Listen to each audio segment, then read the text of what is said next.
Hello children, welcome back to 7th Standard Social Science History Unit 2 Part 2. In the last class we learnt about origin of the Rajputs. In today's class we are going to see in detail about the 4 clans of Rajputs. Okay. First we will see about Prathikaras. Prathikarargala பத்தி பார்ப்போம். The Prathikaras are Gurjara Prathikaras, one of the 4 prominent clans of the Rajputs. Ruled from Gujarata in the 6th century AD, Harichandra laid the foundation of the Gurjara dynasty. Nagapatta I was the first and prominent ruler of Prathikaras.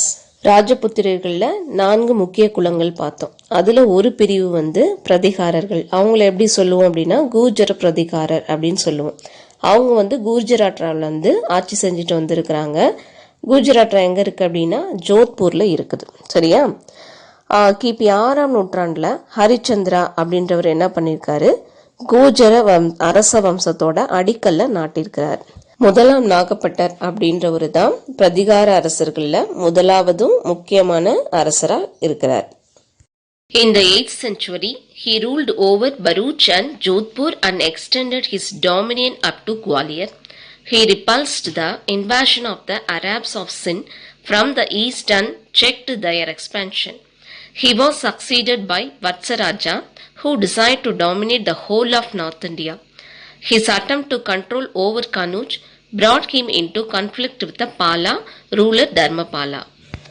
கிபி 8ஆம் நூற்றாண்டில் பரூச், ஜோத்பூர் இந்த பகுதிகளை ஆட்சி செஞ்ச முதலாம் நாகப்பட்டர் வந்து தன்னோட ஆட்சியை வந்து குவாலியர் வரையிலும் விரிவுபடுத்தியிருக்கிறாரு. அராபியர் வந்து சிந்து மீது படையெடுக்கணும் அப்படின்ற அவங்களோட நடவடிக்கைகளையும் அவர் என்ன பண்ணாரு, முறியடிச்சிட்டாரு. அதுக்கப்புறம் அவங்க வந்து தன்னோட அரசை விரிவுபடுத்தணும் அப்படின்னு அவங்க எடுத்துக்கிட்ட முயற்சியையும் அவர் தடுத்துட்டார். அவருக்கு அப்புறம் ஆட்சி பொறுப்பேற்ற வத்சராஜா அப்படின்றவர் ஒட்டுமொத்த வட இந்தியாவின் மேல ஆதிக்கம் செலுத்த ஆசைப்பட்டார். அதாவது வட இந்தியா ஃபுல்லாவுமே அவர் ஆட்சி செய்யணும் அப்படின்னு விருப்பப்பட்டார். கன்னூஜை வந்து கைப்பற்ற அவர் எடுத்துக்கிட்ட முயற்சி வங்காள பகுதியோட பாலவம்ச அரசரான தர்மபாலாவோட பகை ஏற்பட காரணமாயிருச்சு. There was a prolonged tripartite struggle between the Gurjara Prathikaras of Malwa, the Rajputs of Deccan and the Palas of Bengal, as each one of them wanted to establish their supremacy over the fertile region of Kanuj. In the process, all the 3 powers were weakened.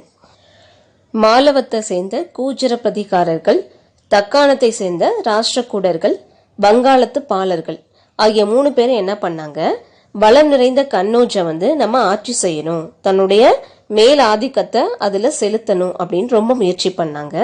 ஆனால் இவங்களோட நீண்ட நாள் போராட்டம், அதாவது இந்த 3 பேரும் சேர்ந்து போராடினதுல இந்த 3 சக்திகளும் என்ன ஆச்சு, வலுவிழந்து போயிருச்சு, அதாவது பலவீனம் அடைஞ்சு போயிருச்சு. Okay. Vatsaraja's successors Nagapata II and Rambhadra did not do anything impressively. Mihrabaja or Baja, son of Rambhadra, within a few years of his accession succeeded in consolidating the power of the Prathikaras. As a strong ruler, Baja was able to maintain peace in his kingdom. Their Arab menace was firmly tackled by him. After Baja, the Prathikara empire continued its full glory for nearly a century.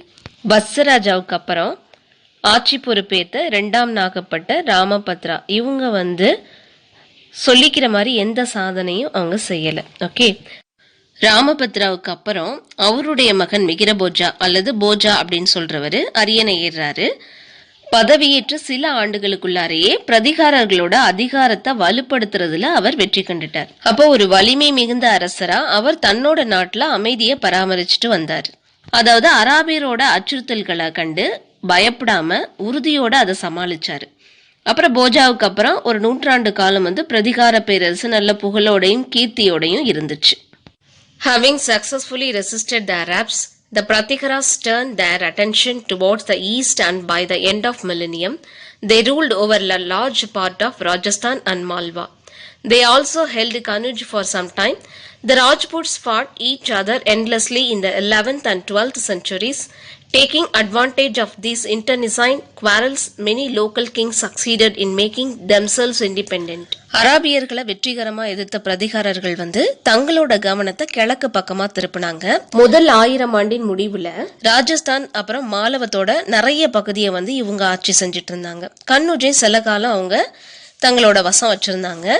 11-12ஆம் நூற்றாண்டுகள்ல ராஜபுத்திரர்கள் வந்து அவங்களுக்குள்ளாரையே வந்து முடிவில்லாம போர் நடத்திட்டு இருந்தனால இந்த சூழலை வந்து பல உள்ளூர் சிற்றரசுகள் வந்து என்ன பண்ணாங்க, சாதகமா பயன்படுத்தி அவங்க சுதந்திரமா இருக்க ஆரம்பிச்சிட்டாங்க. Bala's Dharmapala AD 770 to 810. Gopala, who founded the Pala dynasty, did not have royal antecedents. He was elected by the people for his superior capabilities during his reign from 750 to 770. Gopala laid the foundations for the future greatness of this dynasty in Bengal. பாலர்கள் பத்தி பார்ப்போம். First தர்மபாலர். இவருடைய ஆண்டு வந்து கிபி 770 இருந்து 810 வரையிலும். பால அரச வம்சத்தை உருவாக்கியவர் அப்படின்ற பேர் வந்து கோபாலருக்கு இருக்கு. அரச பரம்பரையை சேர்ந்தவர் இவர் அப்படின்ற வரலாற்று பின்னணி வந்து இல்ல. அவரது திறமையின் காரணமாக தான் மக்கள் அவரை வந்து அரசரா தேர்வு செஞ்சிருக்கலாம் அப்படின்னு சொல்றாங்க. கிபி 750 இருந்து 770 வரையிலான இவருடைய ஆட்சி காலத்துல வங்காளத்துல வந்து பாலர்களோட எதிர்கால மேன்மைக்கான அடித்தளத்தை வந்து இவர் அமைச்சிருக்கிறாரு. Dharmapala, his son, made the Pala kingdom a powerful force in northern Indian politics. He led a successful campaign against Kanuj. He was a great patron of Buddhism. He founded Vikramashila monastery, which became a great center of Buddhist learning. கோபாலரோட பையன் தர்மபாலர். இவர் வந்து வட இந்திய அரசியல்ல பால அரச ஒரு வலிமை மிக்க சக்தியா உருவாக்குனாரு. கன்னூஜுக்கு எதிராக வெற்றிகரமான படையெடுப்பை வந்து அவர் மேற்கொண்டாரு. இவர் சிறந்த பௌத்த ஆதரவாளர். அதனால பௌத்த கல்விக்கான சிறந்த மையமா விக்ரமசீல மடாலயம், அதாவது இவரால உருவாக்கப்பட்ட இந்த இடம் வந்து சிறந்த மையமா இருந்துச்சு. Dharmapala was succeeded by his son Devapala, who extended Pala control eastwards into Kamarupa. Devapala was also a great patron of Buddhism. He gifted 5 villages of Buddhists. He also constructed many temples along with monasteries in Magadha. According to the historian R.C. Majumdar, the reigns of Dharmapala and Devapala constitute the most brilliant chapter in the history of Bengal. தர்மபாலருக்கு அப்புறம் அவருடைய மகன் தேவபாலர் வந்து ஆட்சி பொறுப்பேற்கிறாரு. அவரும் பாலர்களோட ஆட்சி அதிகாரத்தை கிழக்கு நோக்கி, அதாவது காமரூபம் அஸ்ஸாம் வரை விரிவுபடுத்தியிருக்கிறாரு. அவரும் தலை சிறந்த பௌத்த ஆதரவாளர் தான். அவர் வந்து பௌத்தர்களுக்கு வந்து 5 கிராமங்களை வந்து கிஃப்டா கொடுத்திருக்கிறாரு. அவரும் மகதத்துல வந்து மடாலயங்கள், பல கோவில்கள் இதெல்லாம் என்ன பண்ணிருக்கிறாரு, நிறுவியிருக்கிறாரு. அப்ப வரலாற்றறிஞர் R.C. மஜும்தார் அப்படின்றவரு இந்த தர்மபாலர் தேவபாலர் இவங்க ஆட்சி காலங்கள் தான் வங்காள வரலாற்றுல வந்து சிறப்பு மிக்க ஒளிரும் அத்தியாயங்கள் அப்படின்னு சொல்லியிருக்கிறார். After Devapala, 5 rulers ruled the region insignificantly. The kingdom attained unprecedented glory when Mahibala ascended the throne in 988. தேவபாலருக்கு அப்புறம் 5 அரசர்கள் வந்து அப்பகுதியை சிறப்பிச்சு சொல்ல முடியாத அளவுக்கு ஆட்சி புரிந்தாங்க.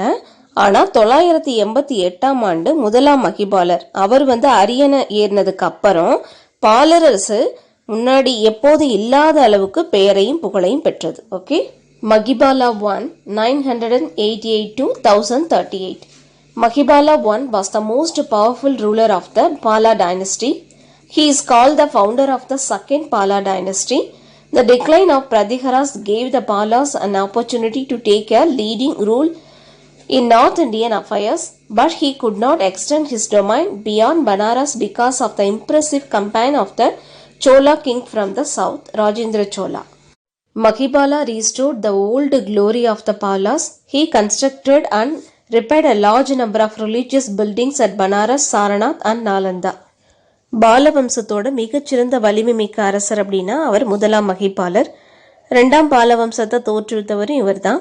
பிரதிகாரர்களோட வீழ்ச்சியானது மகிபாலருக்கு வந்து வட இந்திய அரசியல் நிகழ்வுகள்ல முதன்மையான பாத்திரத்தை வகிக்கக்கூடிய வாய்ப்பை வந்து கொடுத்தது.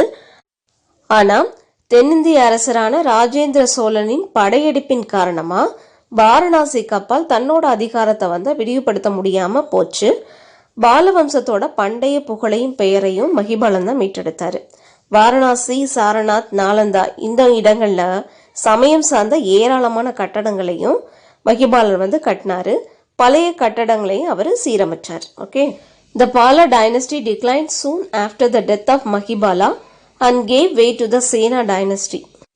பால வம்சம் வீழ்ச்சி விடுறதுக்கும் சேனா வம்சம் உருவாகிறதுக்கும் மகிபாலனோட இறப்பு தான் காரணமா இருந்துச்சு. Okay, The Chauhans ruled between AD 956 and 1192 over the eastern parts of the present-day Rajasthan, establishing their capital at Sahambari. This Rajput dynasty was founded by Simraj, who was popularly known as the founder of the city of Ajmer. சௌஹான்களை பத்தி பார்ப்போம். கிபி 956 1192 வரையிலும் இப்போ உள்ள ராஜஸ்தான் கிழக்கு பகுதிகளை சாகம்பரி நகர்ல அவங்களோட தலைநகரை உருவாக்கி ஆட்சி செஞ்சுட்டு வந்தவங்க இந்த சௌஹான்கள். இந்த ராஜபுத்திர அரச வம்சத்தை சிம்மராஜ் அப்படின்றவர் தான் உருவாக்கி இருக்கிறார். ஆஜ்மீர் நகரை உருவாக்குனதும் இவர் தான் அப்படின்னு சொல்றாங்க. The Chauhans were the feudatories of the Prathikaras and staunchly stood by them to check the Arab invasions. The last of Chauhan kings, Prithviraj Chauhan, was considered the greatest of all Chauhan rulers. He defeated Muhammad Ghori in the first battle of Tarain, fought in 1191. However, he was defeated and killed in the second battle of Tarain in 1192. சௌஹான்கள் பிரதிகாரர்களுக்கு கட்டுப்பட்டு குறுநில மன்னர்களா இருந்தாங்க. அராபியர் படையெடுப்பின் போது பிரதிகாரர்களோட துணையா நின்றவங்க இந்த சௌஹான்கள் தான். சௌஹான் வம்சாவளியில கடைசி அரசரான பிருத்திவிராஜ் சௌஹான் தான் அந்த அரச வம்சாவளி அரசர்களோட தலை சிறந்தவர் அப்படின்னு கருதப்படுறாரு. அவர் 1191 நடைபெற்ற முதல் தரைன் போர்ல முகமது கோரியை தோற்கடிச்சிட்டாரு. இருந்தாலும் 1192 நடைபெற்ற இரண்டாம் தரைன் போர்ல அவர் தோற்கடிக்கப்பட்டு கொல்லப்பட்டார். Okay, There is a long epic poem Prithviraj Raso composed by the Bachand Bardai a few centuries later. The story goes like this. Prithviraj Chauhan இறந்ததுக்கு அப்புறம் சில நூற்றாண்டுகள் கழிஞ்சதுக்கு அப்புறம் பாச்சந்த் பார்தை அப்படின்ற கவிஞர் பிருத்திவிராஜ ராசோ அப்படின்ற பெயர்ல ஒரு நீண்ட காவியத்தை இயற்றிருக்கிறாரு. The daughter of the king of Kanuj was to marry. A Swayamvara was held to enable her to choose her husband, but she was in love with Prithviraj and decided to marry him. Prithviraj was the enemy of her father. In order to insult him, the king of Kanuj had not only denied him an invitation but had placed a statue of Prithviraj as doorkeeper at the entrance to his court. To the shock of everyone assembled, the princess rejected the prince's present and garlanded the statue of Prithviraj. Indicating her choice, Prithviraj, who had been hiding in the vicinity, jumped in and rode away with the princess in a horse. Later both of them were married. இந்த காவியத்துல சொல்ற கதை என்னன்னா, கன்னோஜ் ஆண்ட அரசனுடைய மகளுக்கு திருமணம் செஞ்சு வைக்கணும். அவ தன்னோட கணவனை தானே தேர்வு செய்வதற்குரிய சுயம்வரம் ஏற்பாடு செய்யப்பட்டுருச்சு. பிருத்திவிராஜ விரும்பினால இளவரசி அவரையே திருமணம் செஞ்சுக்க விரும்பினா. ஆனா பிருத்திவிராஜ் அவளுடைய தந்தைக்கு எதிரி. அதனால பிருத்திவிராஜ அந்த சுயம்வரத்துக்கு அவரை அழைக்கல. அவரை அவமானப்படுத்துற நோக்கத்துல என்ன பண்ணாரு, அவரோட சிலைய செஞ்சு நுழைவாயில ஒரு காவலாளி போல நிக்க வச்சு அவரை அவமானப்படுத்தணும் அப்படின்னு நினைச்சாரு. ஆனா கூடியிருந்தவங்க எல்லாருமே அதை பார்த்து என்ன பண்ணாங்க, அதிர்ச்சி அடைஞ்சிட்டாங்க. ஆனா இளவரசி என்ன பண்ணா, மத்த அரசர்கள் எல்லாம் விட்டுட்டு அந்த சிலைக்கு போய் மாலை போட போயிட்டா. அப்ப மாலை போட்ட உடனே அதை மறைஞ்சு நின்று பார்த்த பிருத்திவிராஜ் என்ன பண்ணாரு, குதிரையில அந்த இளவரசிய கூட்டிட்டு தப்பிச்சுட்டு போயிட்டாரு. அதுக்கப்புறம் அவங்க ரெண்டு பேரும் திருமணம் செஞ்சுக்கிறாங்க. Okay, Contribution of Rajputs to art and architecture. First, art. Rajput courts were centers of culture where literature, music, dance, paintings, fine arts and sculpture flourished. A specific style of Rajput painting, often focusing on religious themes, emerged at Rajput courts. Their style of painting is called Rajasthani. The Rajasthani style of painting can be seen at Bikaner, Jodhpur, Mewar, Jaisalmer. Okay. ராஜபுத்திர அரசவைகள் பண்பாட்டு மையங்களா இருந்துச்சு. அங்கு இலக்கியம், இசை, நடனம், ஓவியம், சிற்பம் இந்த கலைகளும் கவின் கலைகளும் மிகச்சிறப்பா இருந்துச்சு. பெரும்பாலும் சமய கருத்துக்களை மையமா வச்சுதான் அவங்களோட ஓவிய கலை இருந்திருக்கு. இது ராஜபுத்திர அரசவைகள்ல மிகவும் பிரபலமா இருந்துச்சு. இப்பாணியில தான் இவங்க ஓவியங்களை வரைஞ்சிருக்காங்க. இதை ராஜஸ்தானி அப்படின்னு சொல்றாங்க. இந்த ராஜஸ்தானி ஓவியங்களை பிக்னேர், ஜோத்பூர், மேவார், ஜெய்சால்மர் இந்த இடங்கள்ல நம்ம நிறைய பார்க்கலாம். இது எல்லாமே ராஜஸ்தான்ல தான் இருக்குது. Okay, next architecture. The Rajputs were great builders. Some of the important examples of the Rajput buildings are the strong fortresses of Chittorgarh, Ranthambore, Gumbalkar, Mandu, Gwalior, Chanderi, Asirkar. கட்டடங்கள் கட்டுவதில் ராஜபுத்திரர் தலை சிறந்தவர்களா இருந்தாங்க. ராஜஸ்தானில் உள்ள சித்தோர்கர், ரான்தம்பூர், கும்பல்கர், அப்புறம் மத்திய பிரதேசத்தில் உள்ள மாண்டு, குவாலியர், சந்தேரி, அசிர்கார் இந்த இடங்களில் உள்ள வலிமை மிகுந்த கோட்டைகள் ராஜபுத்திரர்களோட கட்டடங்களுக்கு எடுத்துக்காட்டா அமையுது. The examples of domestic architecture of the Rajputs are the palaces of Mansingh at Gwalior, the buildings at Ampere and the lake palaces at Udaipur.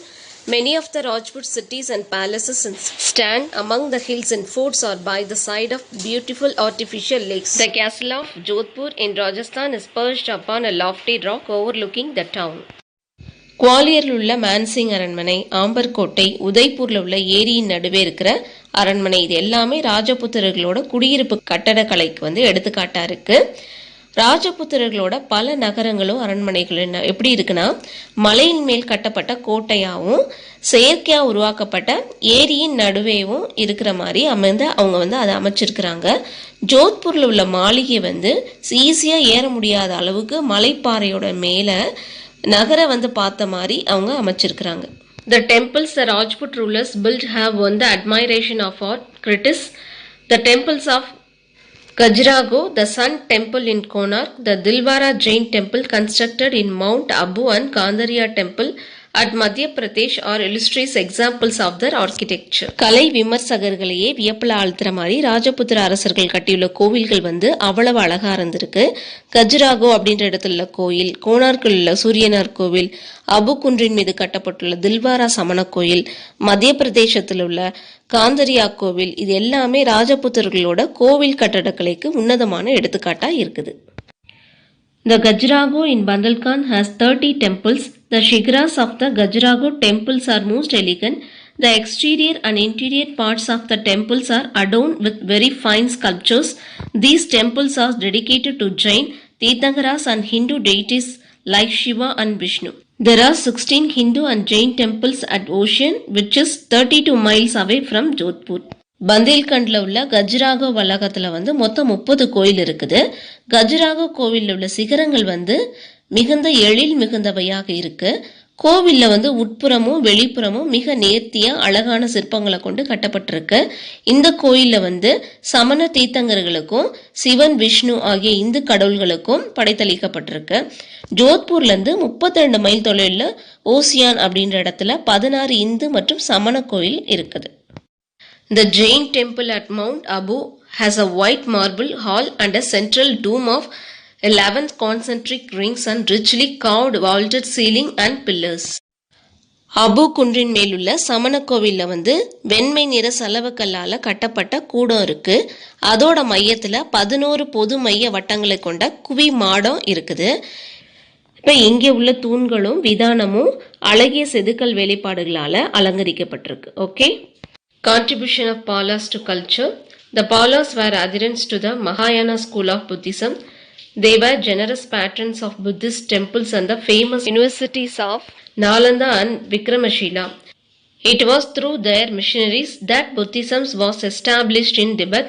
The celebrated Buddhist monk Atisha, who reformed Tibetan Buddhism, was the president of the Vikramashila monastery.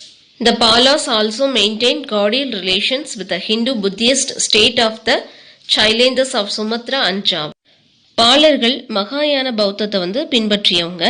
பௌத்த கோவில்களையும் புகழ்பெற்ற நாலந்தா, விக்ரமசீலா இந்த பல்கலைக்கழகங்களையும் அவர்கள் பரந்த மனப்பான்மையுடையும் இறக்க குணத்தோடையும் ஆதரிச்சுட்டு வந்தாங்க. அவர்களோட சமய பரப்பாளர்கள் மூலமா திபெத்ல வந்து பௌத்தம் வந்து நிறுவப்பட்டது. பெயரும் புகழும் பெற்ற பௌத்த துறவியும் திபெத்திய பௌத்தத்தை சீர்திருத்தம் செய்தவருமான அதிசாவ் அப்படின்றவர் விக்ரமசீல மடாலயத்தோட தலைவராக இருந்தார். சுமத்ரா மற்றும் ஜாவாவை சேர்ந்த இந்து பௌத்த சைலேந்திர அரசருடன் பாலர்கள் என்ன பண்ணாங்க, சுமூகமான உறவை பேணி காத்தாங்க. Okay. Under Pala patronage, a distinctive school of art arose, called Pala art of Eastern Indian art. Pala artist style flourished in present-day states of Bihar and West Bengal, and also in present-day Bangladesh. It was chiefly represented by bronze sculptures and palm leaf paintings celebrating the Buddha and other divinities. The Bala bronze sculptures from this area played an important part in the spread of Indian culture in Southeast Asia. பாலர்களோட ஆதரவால தனித்தன்மை வாய்ந்த புதிய பாணியை கொண்ட கலைப்பள்ளி ஒன்று உருவாச்சு. இது வந்து பாலர்களின் கலை அல்லது கிழக்கு இந்திய கலை அப்படின்னு அழைக்கப்படுது. பாலர்களோட இக்கலைப்பாணி வந்து இப்போ உள்ள பீகார், மேற்கு வங்காளம், அண்டை நாடான பங்களாதேஷ் ஆகிய பகுதிகளில் தலை தோங்கியது. இக்கலைப்பாணி வந்து பெரும்பாலும் செப்பு சிலைகளாலும் பனை ஓலைகளாலும் வரையப்பட்ட ஓவியங்களா இருக்குது. இவை வந்து புத்தரையும் ஏனைய கடவுளர்களையும் புகழ் பாடுவதா அமைஞ்சிருக்கு. இந்த பகுதியில் உள்ள பாலர்களோட செப்பு சிலைகள் தான் தென்கிழக்கு ஆசியாவில் இந்திய பண்பாடு வளர்றதுக்கு முக்கிய காரணமா இருந்திருக்கு. Okay. The Raksha Bandhan tradition is attributed to Rajputs. Raksha Bandhan is a festival that celebrates brotherhood and love. It is believed that if a woman ties a rakhi around the wrists of male members, it means they are treating them like brothers. Such men are placed under an obligation to protect them.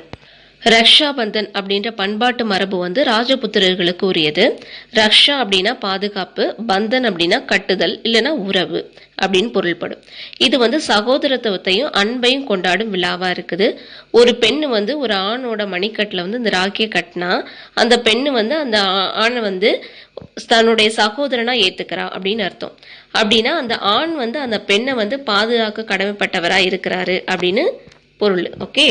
Rabindranath Tagore started a mass Raksha Bandhan festival during the Partition of Bengal, in which he encouraged Hindu and Muslim women to tie a rakhi on men from the other community and make them their brothers.